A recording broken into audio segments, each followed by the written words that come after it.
Have you ever paused long enough to wonder what truly determines who holds power and who submits? In the silent corridors of ambition, beyond the facades of status and the illusions of influence, a far more subtle game unfolds. Power is never simply given. It is extracted, meticulously crafted, and forged in the crucible of control. Ahmad often observes that this crucible is not a place of convenience, nor is it visible to the untrained eye. It is a battlefield of perception, where every weakness, every desire, every unspoken fear becomes a tool for those who understand the architecture of dominance. To witness power in its rawest form is to recognize that control is not just about command. It is about shaping reality itself, bending the perceptions of others, and navigating the shadows of their psychology. This is where the ordinary mind falters, blinded by the spectacle of influence, unaware of the invisible levers being pulled in their very consciousness. Power is not in the title, the wealth, or the throne.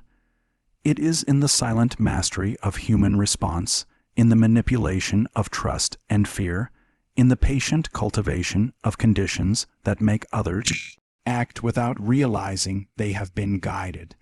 Ahmad teaches that those who grasp this truth move not with arrogance, but with surgical precision, understanding that the crucible of control rewards patience, strategic foresight, and the cold acknowledgement of human nature.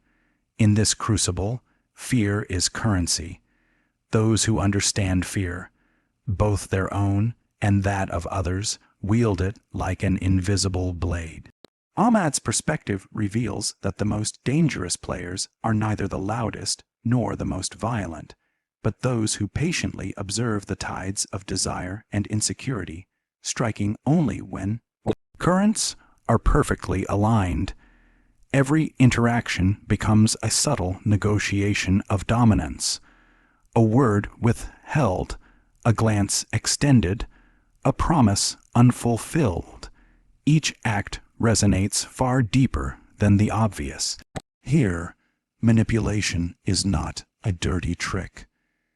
It is the refinement of strategy into art.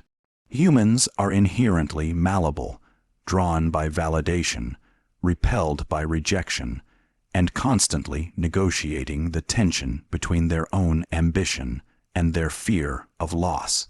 To the untrained eye, life appears chaotic, but in reality, every social dynamic, every rise and fall, is a complex pattern of influence. Ahmad reflects that the truly powerful are those who map this pattern in their mind before taking action, who can see not only the immediate response, but the cascading consequences that ripple invisibly through networks of connection and obligation. In the crucible, the moment of victory is not sudden. It is the inevitable result of precise, relentless shaping of perception, desire, and fear. Desire, like fire, illuminates and consumes. Ahmad's insights reveal that control and ambition feed upon desire itself. Those who can identify what others crave, status, recognition, intimacy, approval, can turn it into an instrument of influence. In the darkest corners of strategy, one realizes that to control a person is rarely about brute force. It is about orchestrating conditions that make them choose the path you intend, convincing them that their actions are autonomous while you remain the hidden architect.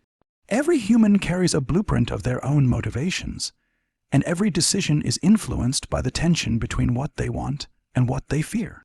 The crucible exposes these tensions, amplifying them, bending them until they align with the design of those who wield mastery. Ahmad whispers that mastery is not in domination alone, but in the patient accumulation of leverage, in the subtle threading of trust, doubt, and desire into an invisible web that ensures compliance. Without confrontation, the strongest chains are those we cannot see, and the most enduring power is the one that does not announce itself. True control is invisible, yet its absence is felt the moment it is lost. Ambition is both sword and shield in this psychological theater. Ahmad observes that those who rise rapidly often do so because they understand the duality of visibility and secrecy. Public triumphs are hollow if the underlying levers are weak. Clandestine influence endures where spectacle fails. The crucible of control punishes arrogance and impatience, rewarding those who study the anatomy of human behavior, who learn to measure reactions with the precision of a surgeon. Every gesture, every hesitation, every fleeting expression carries meaning, and the strategist who reads these signals can shape outcomes before they are consciously understood by others. Manipulation, in this context, is a science, a study of patterns, probabilities, and emotional resonance. The mastery of control requires an intimacy with human imperfection, a recognition that fear, desire, pride, and insecurity are constants, predictable when observed without bias. Ahmad reminds us that those who ignore the human substrate of power will be consumed by it, victims of the very forces they sought to command. To survive, one must think in layers, plan in decades, and accept that the crucible does not forgive the timid. Deception is the shadow in which control thrives. Ahmad teaches that the most potent strategies are hidden in plain sight, disguised as coincidence, loyalty, or benevolence. To deceive effectively is not to lie aimlessly, but to guide perception, to craft a reality that aligns with your will while leaving others convinced of their freedom. Power is an ecosystem of belief. Those who see only the surface are prey.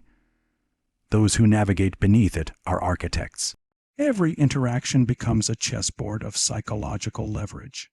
An unguarded confidence, a cultivated vulnerability, or a well-timed withdrawal can reshape alliances, dismantle opposition, and reinforce influence. The crucible tests patience, resilience, and clarity.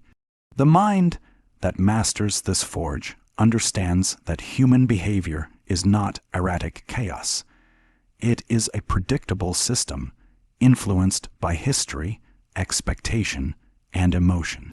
Ahmad emphasizes that only those who embrace the uncomfortable truths of manipulation, control, and strategic patience can emerge not merely victorious, but unshakable, their power both feared and respected.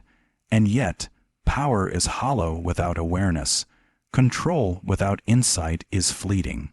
Ahmad's philosophy is relentless. The crucible of control is not a place for the timid heart or distracted mind. It demands reflection, patience, and the courage to face one's own shadows, the insecurities, ambitions, and fears that others will inevitably perceive and exploit. To forge power here is to become both observer and architect, to shape not only the world, but the responses it evokes. In this furnace, every human interaction becomes an instrument of influence, every hesitation a potential victory, every desire a lever of manipulation. The ultimate mastery lies in the subtlety of your hand, the invisibility of your chains, and the inevitability of your influence. So I ask you, as Ahmad would, if you are willing to step into this crucible, to study, to endure, to command with patience, intelligence, and unflinching clarity. The world does not yield power to the naive, to the impatient, or to the passive. It only recognizes those who enter its deepest shadows, understand its unforgiving laws, and emerge tempered, unyielding, and in control. The crucible awaits. Will you walk through the fire, or remain chained to the illusions of fleeting influence? Step forward, claim the mastery that few dare to pursue, and let the forging begin.